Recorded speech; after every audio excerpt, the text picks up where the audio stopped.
Good morning, everyone.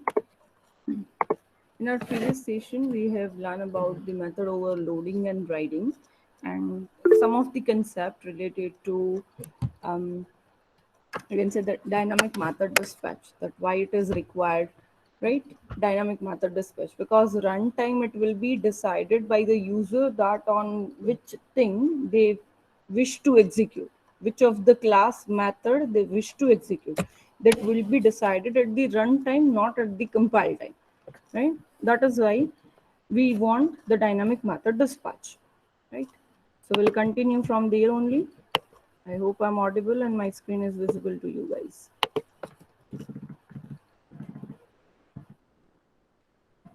Okay. All the content and figures, everything is taken from the complete reference Java by Herbert Schild, and one more, that is Daniel Liang. Why Daniel Liang?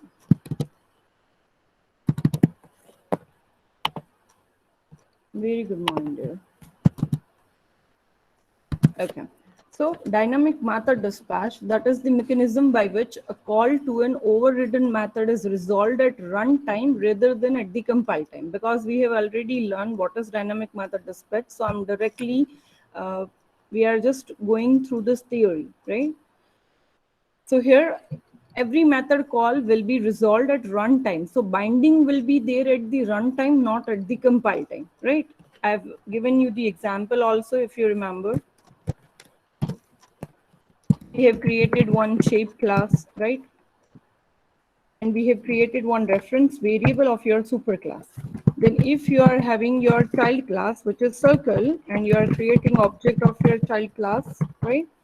And here I can see that if I'll call the method, which is void area, right? So if I'll write c dot area, this method call is known by the compiler.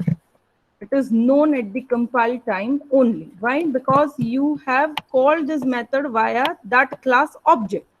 So obviously compiler know, okay, the C is object of a circle class. So here circle class area method will be called. But at the many of the applications, say suppose there would be one kind of the application where it will be on your screen that you need to calculate the area, right? And area of which class you need to calculate. So you will be having three different buttons, that one is circle, one is rectangle, one is the triangle. Now whenever the user will click on any of the button, their area will be calculated. So how would I know that user will click on circle or it will click on the triangle or the rectangle? I really don't know. Whatever the user will enter, their area you need to calculate. So in such kind of application, this kind of compile time binding is not the good idea, right? It won't work actually, right? So what I need to do is I always need to call my area method by my super class reference variable. So I'll call like this s dot area. Now s is nothing but a kind of pointer. Wherever the pointer will simply point out, their area method will be called. So I'm saying that instead of this line, I'm removing this, right? It's not the good idea. So what I'm doing is I'm creating just the object of C, and now I'm saying that S equals to C, because the user have entered or user have clicked on the button which is circle. So here real time you can fetch this thing, that where my pointer S need to point out. Okay, and now I'm calling s dot area. So wherever my shape class, which is my super class, their reference is pointing out, their area method will be called. So here compiler don't know, because here it is written s dot area. How the compiler will get to know that a circle class area method will be called? No, because the shape class is also having area method, circle is having, rectangle having, and the triangle is having. So four different area method it is having, and compiler really don't know which class method will be called. So compiler don't know this thing at compile time, because this kind of binding, because this is pointer and pointer is pointing out where, that will be decided at runtime. It is not known at the compile time. So this is how we can achieve runtime polymorphism. I hope this thing is clear. Yes or no?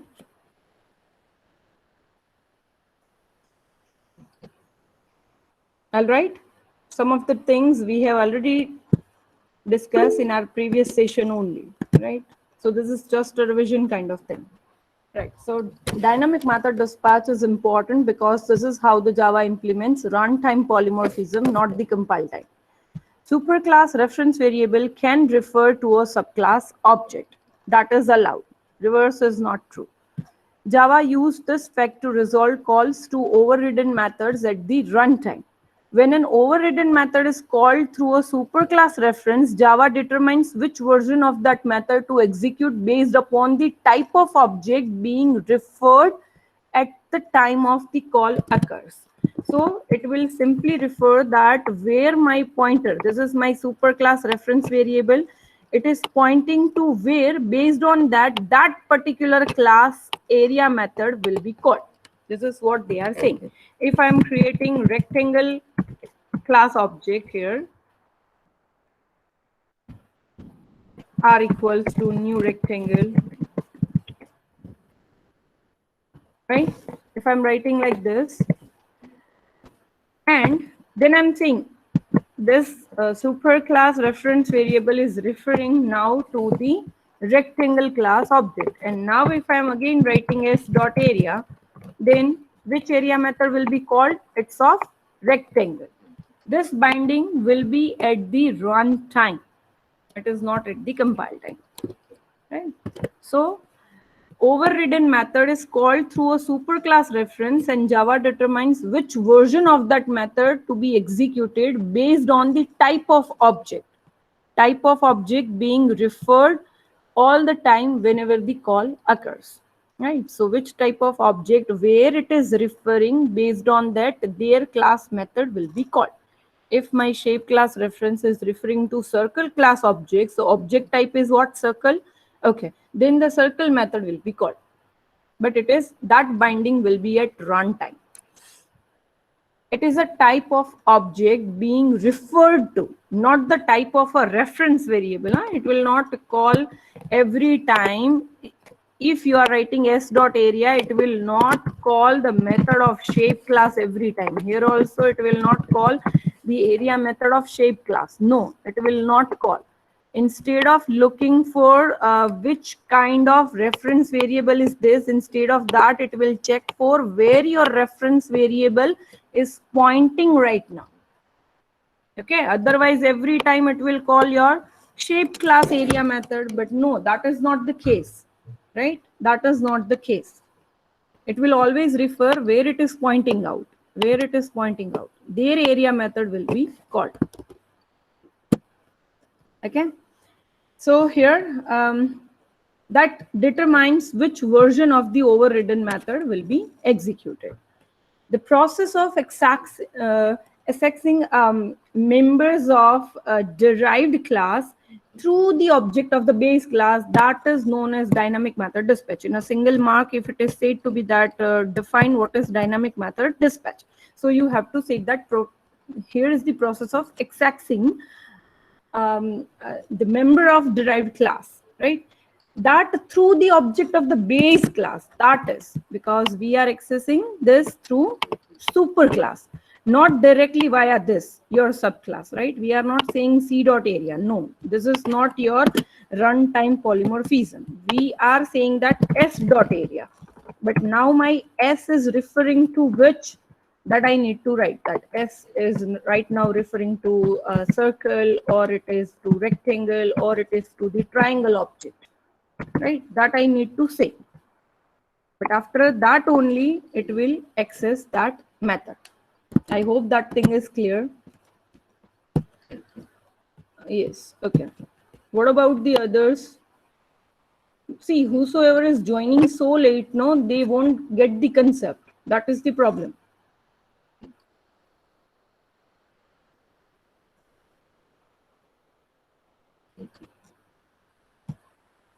And this is the most IMP, because if once you will understand what is dynamic method dispatch, only minor change is there, which is known as your abstract class, which is the most IMP I can say, right? That would be definitely in your exam, right? In mid 2, I'm not saying about mid 1. What do you mean by the abstract class? That will be there from dynamic method dispatch only. A minor change is there, otherwise the same program. Okay, fine. So again, back to theory.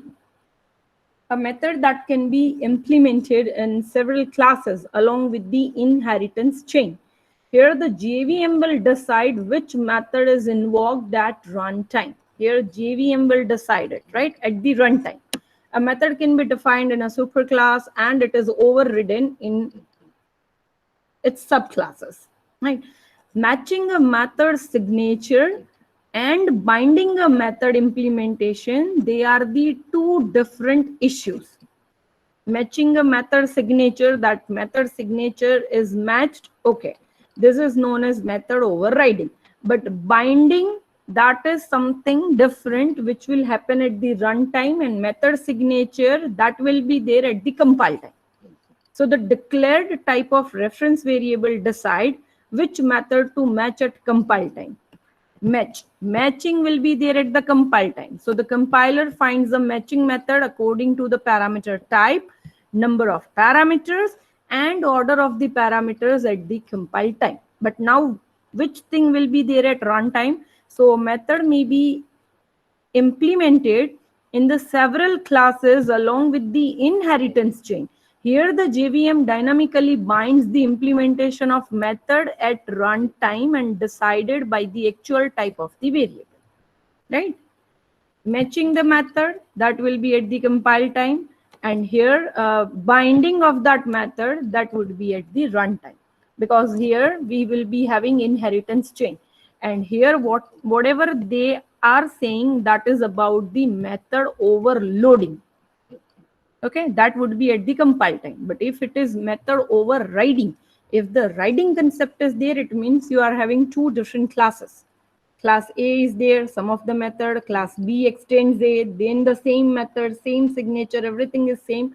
And now generally whenever you are calling your method via your subclass, it will always call its subclass method only, right? But here now it won't be decided by your subclass, it will be decided by your superclass, means your parent. Here your hierarchy would be, I'll again repeat this.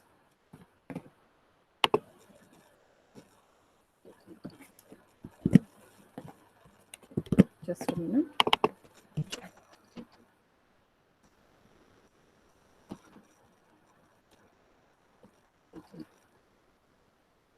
It's taking some time.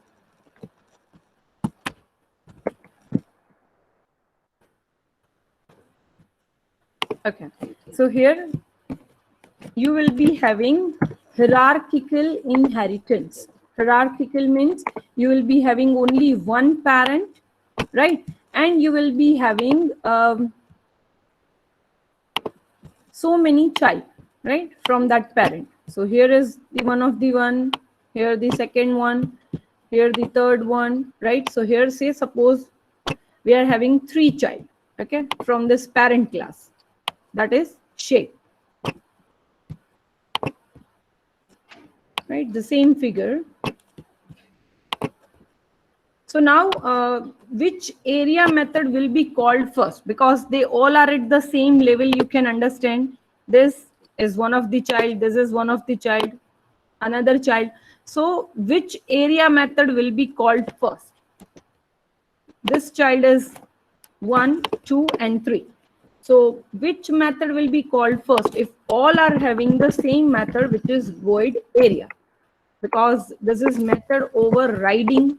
Method overriding means each and every class is having the same method, what method is already having with the parent. So parent is having void area, child is also having void area, so it's redefining its method in the different class, which is its child. All right. So now which method will be called first? So that will be decided by your parent. Parent will say, okay, first the circle class method will be called, then the triangle, then the rectangle. That will be decided by your parent. You are not deciding it. As a subclass, you are not deciding it. So here, which method will be called first? That will be decided by your parent. And how it will be decided? Because you are creating your parent class reference variable, right? And this reference variable is, we are simply pointing to any of your child class object. And this is how we are deciding. That's what we have discussed. I hope it is clear. Okay. So here is the example, very first simple example. Here I'm having class A, right? Here I'm having one method, void call me. In that I'm simply writing, we are inside A's call me method, class A's call me method. Now here I'm having class B that extends A. So B is a child, A is a parent, right? Again, it's overriding this call me method because exactly same signature. Return type, same. Method name, same. All the parameters, they are same, means no argument. Here also no argument. So this is known as method overriding, right? And we are simply writing inside B's call me method. Now again, there is one more class, class C, that extends A. Means the hierarchy would be like, here I'm having class A, here I'm having class B and C. So you can understand, A is your parent class, B and C, they are the two child. Okay. So again, void call me method, and you are inside C's call me method.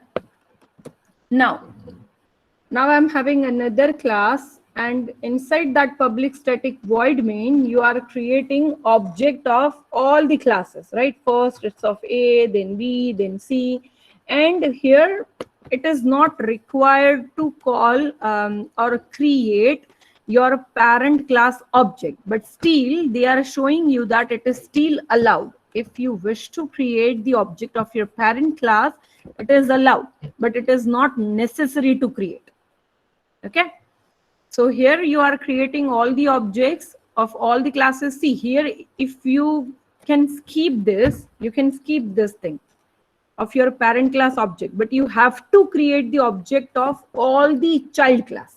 If I am having two child class here, say suppose this is B and C, so you need to create the object of B as well as C, because they both are the subclasses, right? And if here I'm having 50 different child, so all 50 objects you need to create, that is for sure.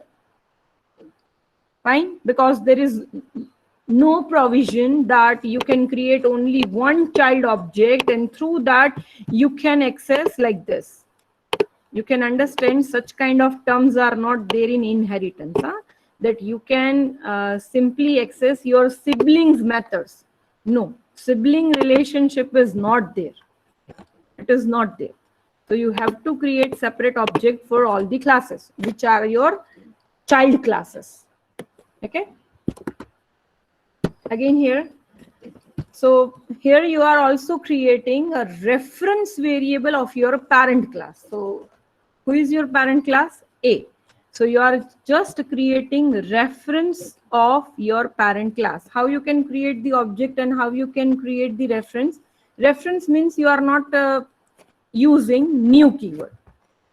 Okay, you are not using new keyword. So it will only have one kind of pointer which can simply point out to any of your child class.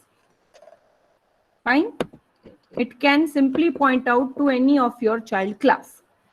So here you are creating a reference of type A. And now one of the pointer, it is saying that you are right now pointing to A. Means a superclass reference is actually pointing out to superclass object, because A is nothing but object of superclass, right? That is A. So whenever you will simply write r dot call me, it will call your class A's call me method, means this one. It will call this method, simple. Same way, second time you are saying that now r is pointing to B, means object of B. And now you will write r dot call me, then it will call this method of class B. Third time when I'll write r equals to C, so r is referring to C's object, means class C object. And when we'll call r dot call me, it will call your C class call me method. Fine. I hope this is clear. Yes or no? Clear. Okay. What about the others?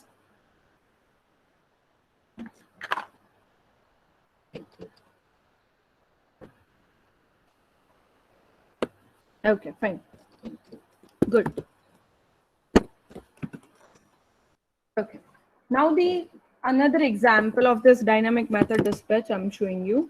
Another example which we have already discussed, that is of shape, right? To find the area. Here I'm having one class figure. You can even create here the shape. Here we have taken as a figure. Figure is your superclass, which would be having two dimension, dimension 1 and 2. That here we are having a formal parameter a and b, via which we are simply initializing this two variable, that dimension 1 equals to a and dimension 2 equals to b. And now you are having one of the method which is double area, which will simply return something after calculating the area. But here the problem is what? Here figure is not yet defined, because here we are talking about the generalized statement, and when we will go from top to bottom, at that time we will be having something specialization. But here figure is not yet defined. Once it is defined that, okay, this is rectangle. So rectangle is one kind of figure, is a figure. Then another class, this is the triangle, that is a figure. So once I'll define that this is rectangle, this is the triangle, then we can find the area. But here I don't have anything to write. So I'll write some simple statement that system.out.println that area for figure is yet undefined. I'll simply print this. Though this is nonsense thing, we can say this is useless. This method is totally useless, right? We can say that because shape or your figure is not yet defined. So how I can calculate the area? I don't have anything, right?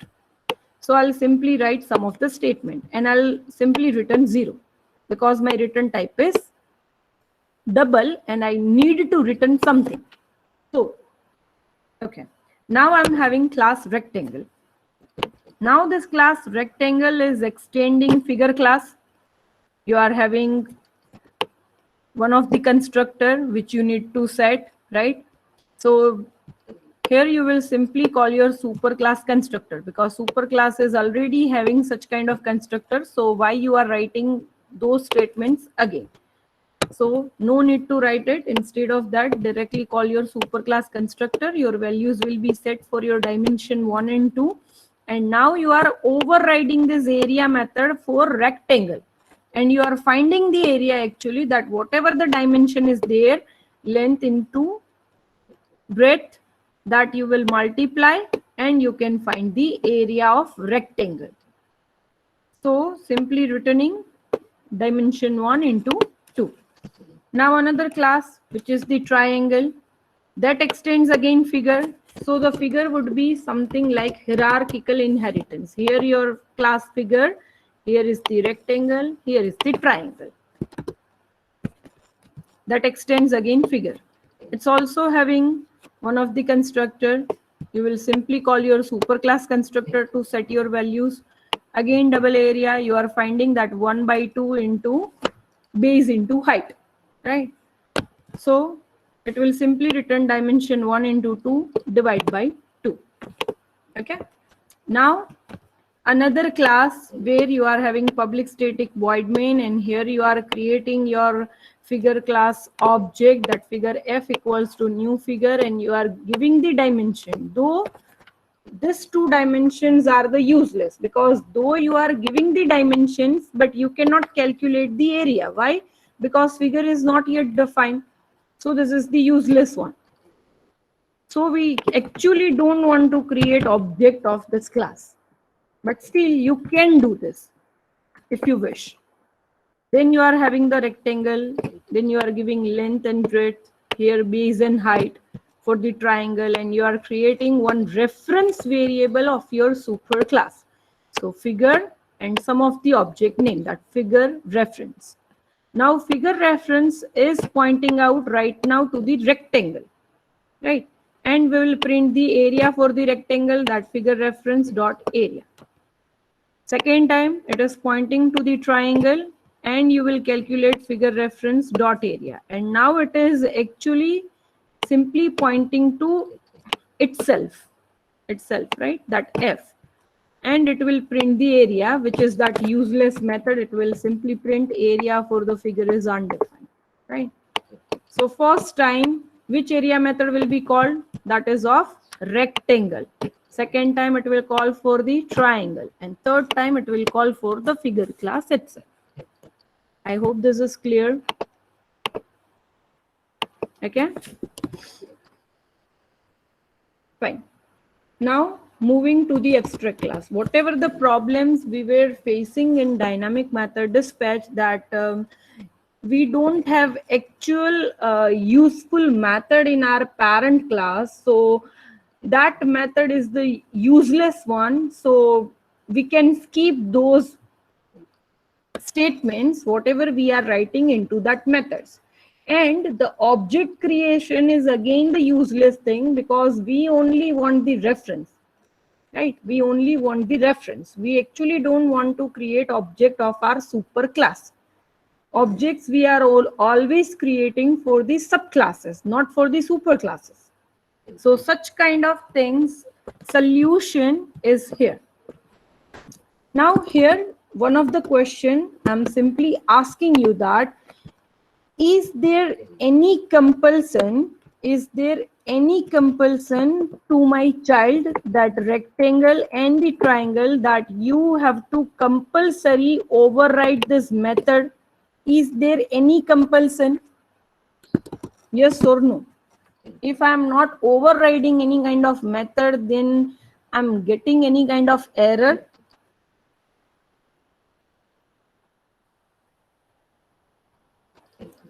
Is it so? Yes or no? I'm showing you in the figure. Here, say suppose I'm having the class which is shape or figure, whatever you refer, right? This class is having one of the method void area. This parent class is saying that compulsorily you have to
My connection was lost. So again, I'm repeating the same thing, what I said previously. That is why I used to check my connection in between.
There is some problem with the connection today.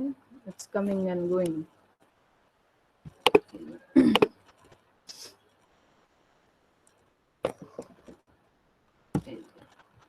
So here my goal is what?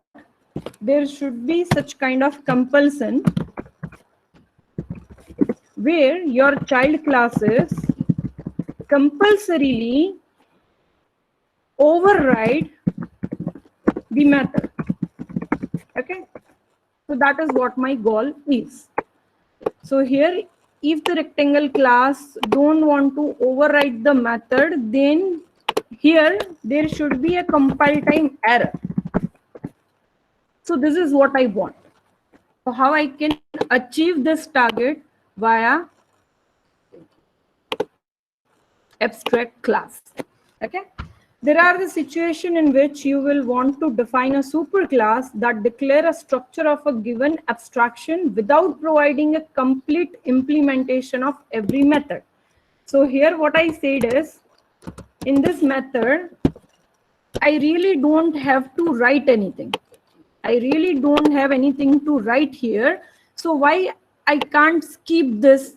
So I can directly skip this implementation here and I can simply put the semicolon here.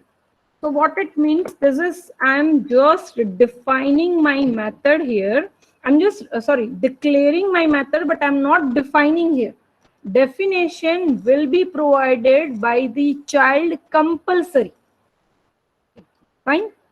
So because here it was nothing to write. Okay. It was nothing to write here.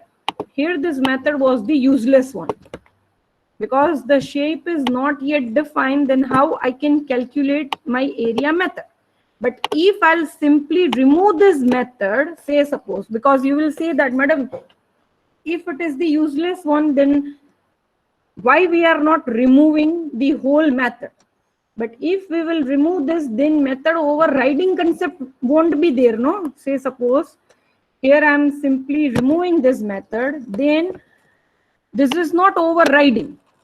Here, if I'll declare one of the method double area, then it won't be overriding. Overriding means your parent is also having the same method and child is also having the same method. Then my overriding concept will be destroyed. That is why what I'm doing is I want to keep this method here, but I don't want to give the definition. This is what I want to do, and that I can do via what? Abstract class. That is the solution. I hope you are getting some of the things, yes or no, so I can get to know at least you are getting.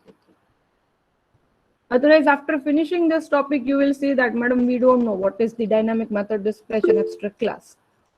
Then again, I need to repeat. So I'm asking in between that you are getting the topic. What we are going to do is, okay, right. Fine. So here we just want to declare our method, but without providing a complete implementation of the method. Sometimes you will want to create a super class that only defines a generalized form that will be shared by all of its subclasses, leaving it to each subclass to fill its own details. We are just declaring a method, whatever the definition, whatever the statements a subclass wish to fill it, they can. It's leaving on to each subclass that what you wish to write in this double area method. So that is up to you, right? Such a class determines the nature of the methods that the subclass must implement, must. If they wish to skip, no, they can't. They cannot skip, right? They have to override those methods compulsorily. This situation can occur is when a superclass is unable to create a meaningful implementation for the method. So I said, no, that was a useless implementation or useless statements just I'm writing. Okay. So you want some way to ensure that a subclass does indeed override all the necessary methods. Java's solution to this problem is known as abstract method. And whenever the abstract method is there in your class, you can say that class is as an abstract one.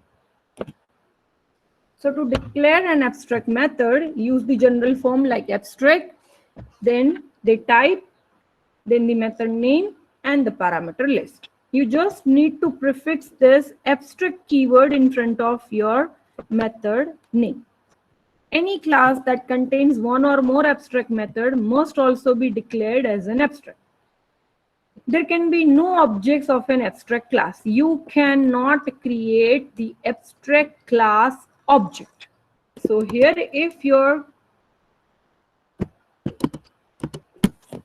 class is the abstract one, if I'll simply write here abstract, so you cannot write this statement. This will be invalid now. Okay, you cannot create object of your abstract class because this class is not having useful information, useful methods, you can say. It's not having meaningful things. It's only having a abstract methods, or it would be having non-abstract methods also. I'm not saying only abstract methods are there. Known abstract methods are also there, but to access those methods, you don't have to create the object. Why? Because your subclass is already having those methods, right? Your subclass is already having those methods in their class. So no need to create object for this class. It is not at all required. So you cannot create object for your abstract class. That is, an abstract class cannot directly instantiate it with the new operator, but still you can create a reference of your abstract class. So any subclass of an abstract class must either implement all the abstract methods in a superclass, or it will be declared as an abstract class. This is what I'm saying. Here, if the rectangle class is not able to define steal the void area method, here this class is saying that I will not override void area method. I will not override. I will not provide any definition for this class. Still, I am not able to write any meaningful statements here. So this class can also behave as an abstract class. So you have to make it as an abstract class. This is also the abstract class. This is also the abstract class. So all these two classes are the abstract class. And again, one more child which is there from this rectangle class, they need to compulsorily give the definition for this void area method, because here the rectangle class is not able to provide any definition steal.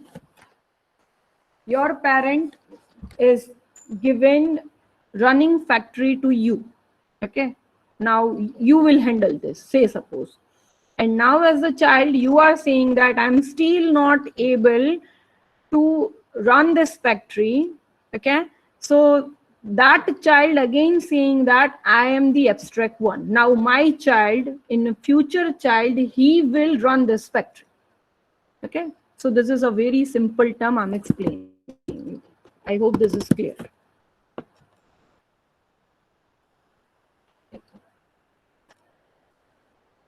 Yes or no? Hello, everyone. Yeah. Okay.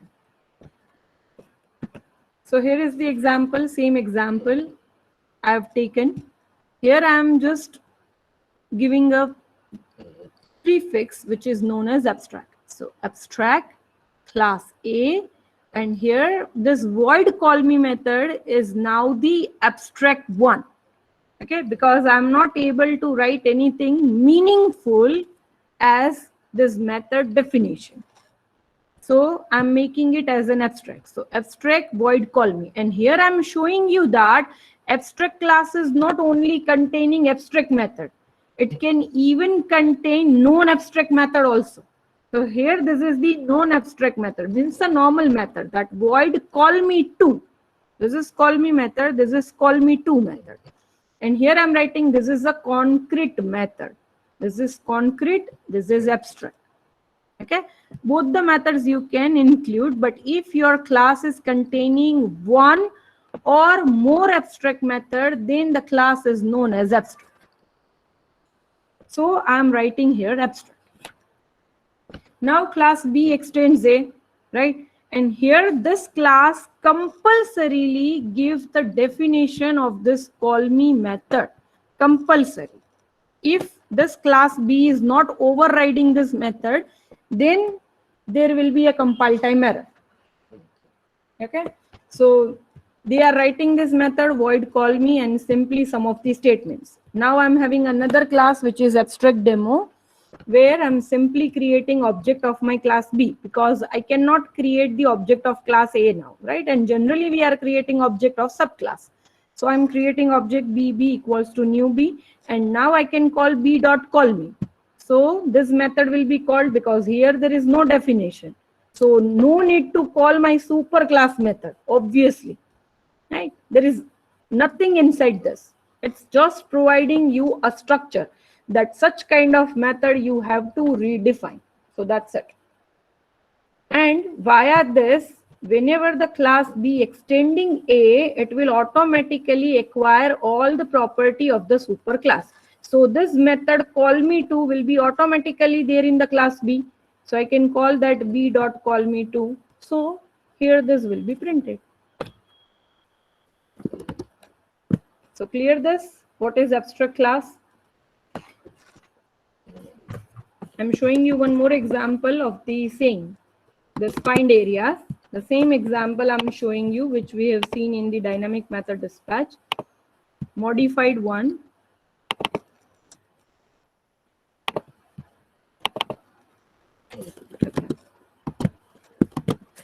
So here I'm having the abstract class figure now. I'm having the dimension 1 and 2. I'm having the constructor, so that is fine. But here I was not having anything to write meaningful statement. So I have simply declared this method as an abstract. That abstract, double, area, and semicolon. Semicolon means it's over. This is just what I have declared. I'm not giving any kind of definition for this method. No, I'm not giving. Instead of that, I'm simply putting semicolon. That's it. Now I'm having one class rectangle which extends figure. It will be having again the constructor, will call the superclass constructor and all. But here overriding area method for the rectangle, which is the compulsory one. If the rectangle wish to skip this method to override, then also it has to. Compulsorily, must. Right? It cannot skip it. So here I'm having this double area method. Inside the area for the rectangle, I'm simply calculating area and I'm returning it, right? Now the triangle, same for that, right? And now here I'm having abstract area. That is my class inside this public static void main. Now if you will write this statement, you will get an error. Why? Because abstract classes object you cannot create. You can't create any object with the new keyword, but yes, still you can create the reference variable. That is allowed. This is okay. No object has been created. You have only created the reference. So that is fine. You can still create the reference, but you cannot create the object via new keyword. That is not allowed. Now you are creating the object for rectangle. You are creating the object for the triangle. So that is fine. Now your reference means your parent class is deciding that which area method will be called first, whether it is of the rectangle or it would be of the triangle. So that will be decided via this pointer, or you can say reference. Now my base class, or you can say the parent class, is pointing right now to rectangle, to our object. So here figure reference dot area, whenever I'll call this method, it will call the method of your rectangle class. Means this method will be called, because my base class pointer is pointing right now to the rectangle. That is, now it is pointing to the triangle. So the triangle area method will be called. So this is how you can call your child classes methods runtime. So this is what all about the abstract class. Is it clear?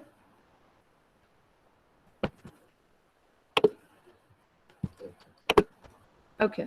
Now the next topic, that is the final keyword. Final keyword, again, the most IMP, right? It could be asked in a 4 mark or 6 marks that explain the final keyword.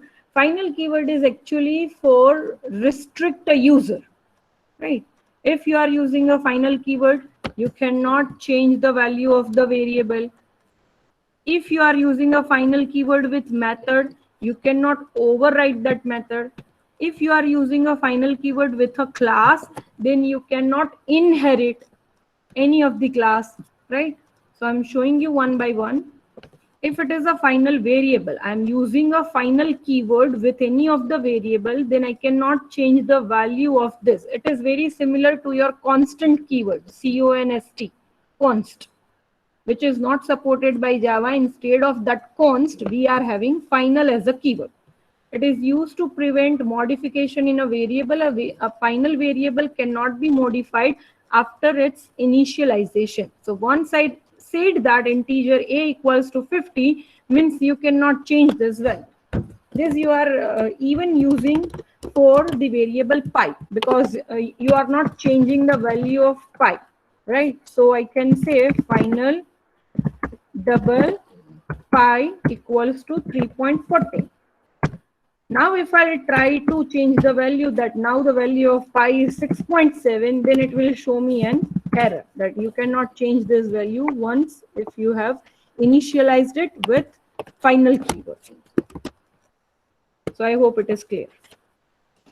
Then with the final method, it is used to prevent method overriding. If the parent is saying that this is my copyright, you can say, right? A parent is saying this method is my copyright and any of my child class cannot use this method name in their class. So it is used to prevent method overriding. If the method is final, then in derived class it cannot use the same method name. To disallow a method from being overridden, specify the final as a modifier at the starting of your declaration. Methods declared as final cannot be overridden. So say suppose I'm having class A, in that I'm having one of the method void F1. From this void F1 at the starting only, I'll write as this is a final type of method. And I'm writing something. Now, if my class B extends A, this subclass is also having the same method name void F1, means this is known as method overriding, right? Then it will show you the compile time error. Why? Because your parent is said that this is the final method and not any of my child can use this method. So you cannot override this method. That is not allowed. Now the final class. It is to prevent the inheritance. If a class is final, then it can't extend it by any other derived class. So it is something like your father said to be that I don't want to give any property to my child. If the child simply try to access the property, it will give the compile time error. So sometimes you want to prevent a class from being inherited. To do this, simply precede the class declaration with the final keyword. So here I am having one class A, but I have declared it as a final class. Some of the attributes and the methods are here, fine. But here if class B extends A, it will try to extend A, means class B is trying to acquire property from the A, then at same time it will get the compile time error. Why? Because class A already said that no, my any of my child class will not get my property. Okay, so it is as a final. Next time we'll see what is protected data and the methods, right? That's all for today. I hope you don't have any doubts, so we can wind up the session. Any doubt in this final keyword or in dynamic method dispatch or in abstract class? Any doubt in this? It's clear, right? Fine. So you can write your enrollment numbers and you may leave the meeting. Thank you.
Please write your number and you may leave. Gloria, Hymanat, Abdul Karim Dura, Tyson, Kencho, Krishna, Salamvit, Thamiru. You can write your numbers and you may leave the meet.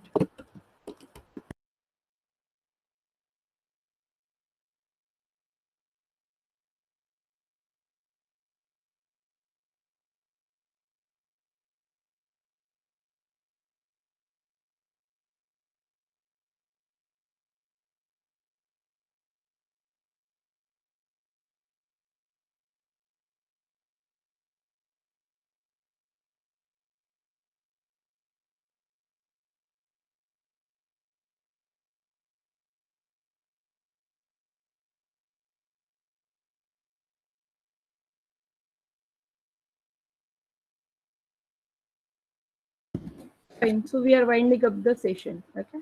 Thank you.